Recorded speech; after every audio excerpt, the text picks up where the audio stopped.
Assalamualaikum warahmatullahi wabarakatuh. Selamat bertemu kembali dengan channel saya, dan semoga teman-teman selalu sehat, diberikan rezeki yang banyak dan terhindar dari COVID-19. Kali ini saya datang lagi ke tempat yang di video sebelumnya ini kita hampiri di saat kita goes. Kenapa saya kembali ke sini? Saya melihat tadi pagi di saat goes sungguh sangat prihatin melihat kondisi dam Karanganom atau waduk Karanganom ini. Ya, jadi kenapa saya prihatin dan kembali lagi ke sini, karena di masa kecil saya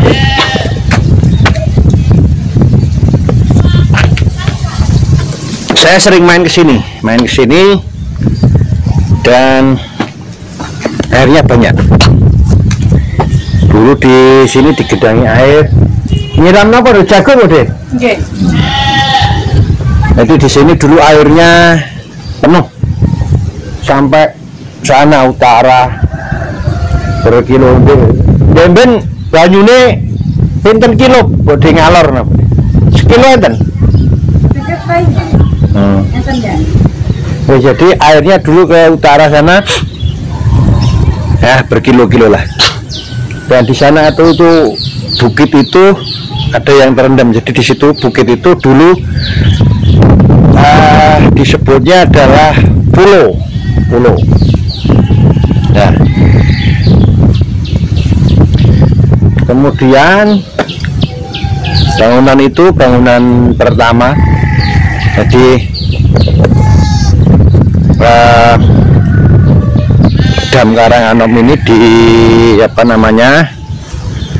dibangun tahun 1989, diresmikan tahun 69. Saya akan memberikan sedikit cerita tentang sejarah dam Karanganom ini. Moga-moga dengan cerita saya ini nanti didengar oleh pemerintah Kabupaten Sragen dan pemerintah Kabupaten Sragen menyempatkan untuk survei dan memberikan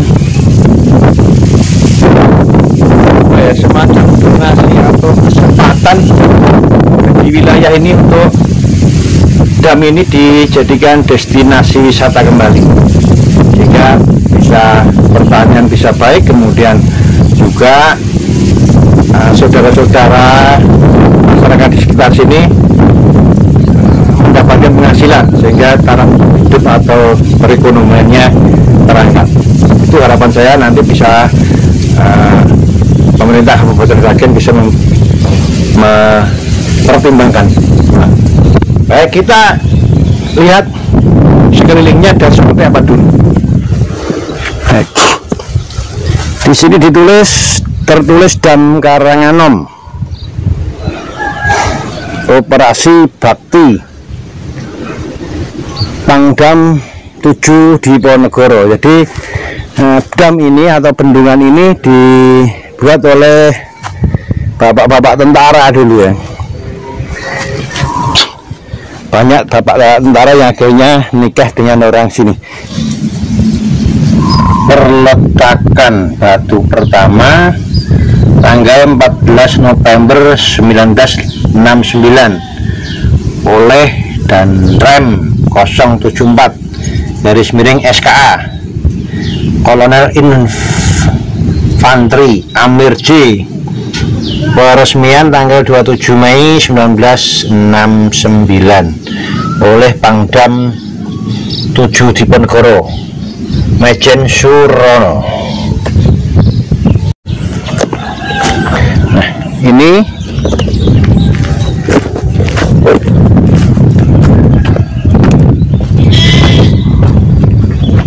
pintu air. Pintu airnya ada dua, satu yang ke bawah menuju sungai, kemudian ini yang kedua kecil ini menuju ke saluran. saluran, dan saluran ini menuju ke 3 desa di sebelatan Desa Karanganom. Jadi dam ini mengaliri 3 atau 4 desa. Nah, kita lihat itu ada 2 lubang. Lubangnya hampir tertutup dengan tanah. Dulu waktu kecil saya suka masuk ke sana, teman. Jadi ini di sepanjang aliran ini atau got ini, saluran ini dulu banyak airnya sampai ke bawah sana. Di sana ada istilahnya, di seberang sana ada istilahnya talang ya, talang. Saluran air kecil seperti di jembatan penyeberangan. Nah, dulu waktu saya kecil ini kita berani masuk ke sana. Lorong, airnya dingin sekali dan seger. Tapi sekarang tinggal lubang dan tanah. Nah, itu di bawah itu ada anak-anak gitu kan. Di bawah itu dulu airnya banyak sekali.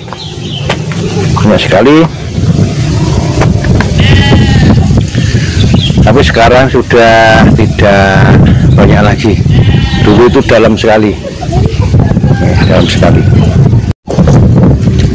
Nah, saya ada di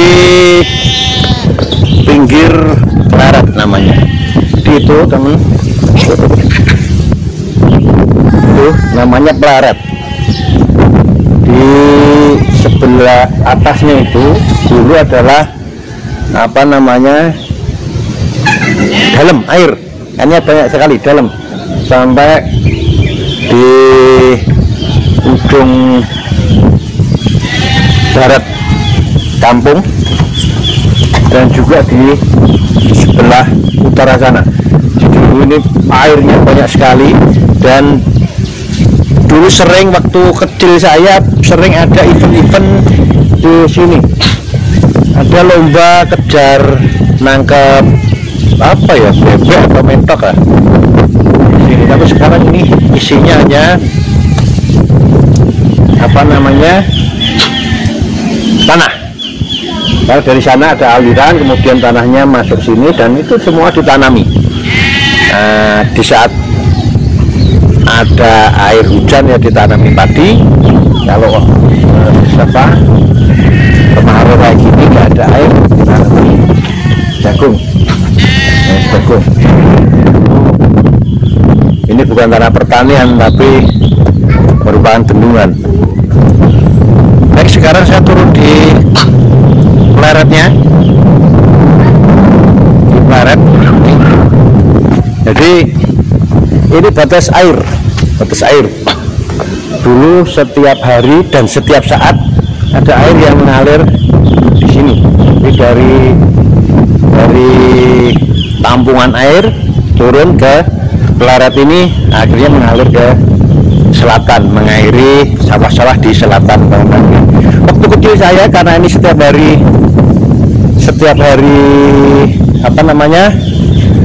karena setiap harinya dulu ada airnya, karena dulu setiap hari ada airnya, jadi ini bangunan ini setiap saat ada lumutnya, sehingga kita sering main turun ke sana, meluncur ke sana tanpa merasa sakit karena licin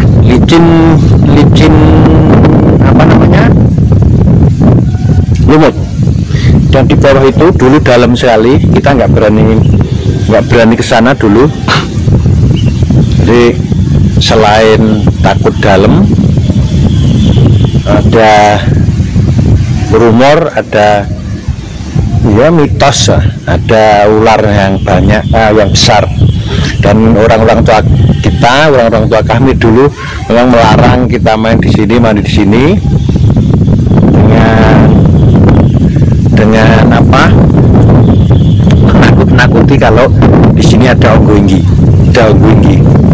So, sampai hari ini juga nggak tahu onggoinggi itu apa. Nah, kita lihat teman-teman, di sini juga tidak ada air, adanya hanya hamparan tanah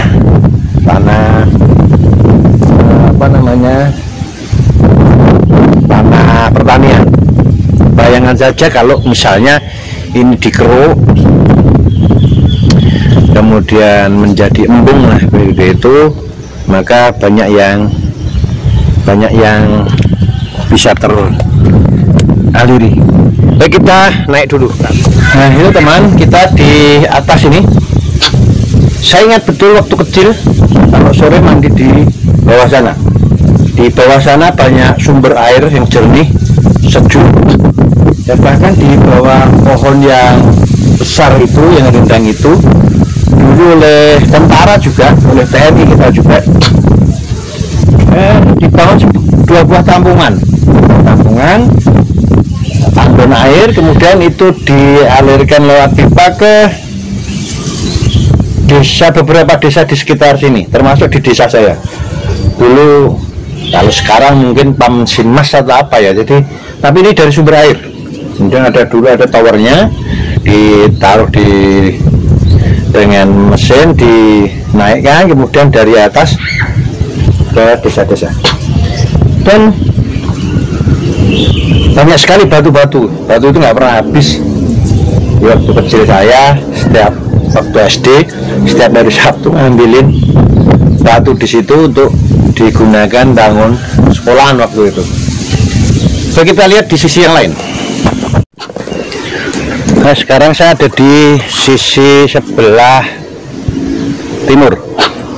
Ada pohon asem. Di sini ada buk atau tempat duduk dari beton cor. Ini udah lama sekali, saya waktu kecil udah ada. Dan tapi tinggal 2, dulu banyak, ada 4 di semua arah mata angin ada semua. Nah di sini teman-teman, dulu saya sering melihat dari sini ada pejabat yang melepaskan mentok. Jadi kalau ada event di sinilah pejabat yang melepaskan mentok, kemudian dari peserta, di situ banyak peserta pada lompat berenang untuk menangkap mentok atau bebek. Nah, siapa yang pertama kali nangkap mentok atau bebek itulah yang mendapatkan hadiah. Mentoknya tidak hanya 1, ada beberapa yang bisa menangkap dapat hadiah. Itu dulu ada banyak, di saat itu banyak sekali di sana pedagang-pedagang, warga-warga sekitarnya jualan di situ, sehingga ramai banget dan pemasukannya ada dari warga. Di setiap event pemasukannya banyak. Nah itu ada tower teman-teman, kecil sekali sih. Di tower itulah namanya pulau. Jadi di sana tidak tergenang airnya sampai sana. Jadi cuma sekarang tidak ada sama sekali. Tidak ada air sama sekali, adanya tanah pertanian. Dan sampai ujung itu ada apa namanya, bangunan, ada terlihat genteng di sana.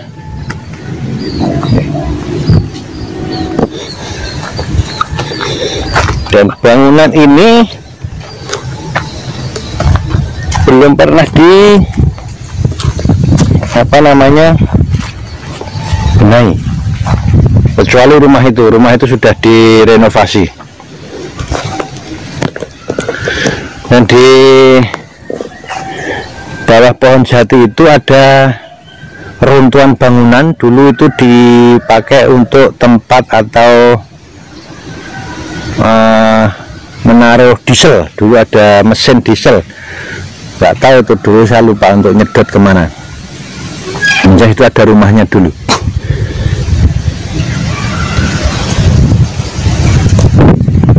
Baik teman-teman,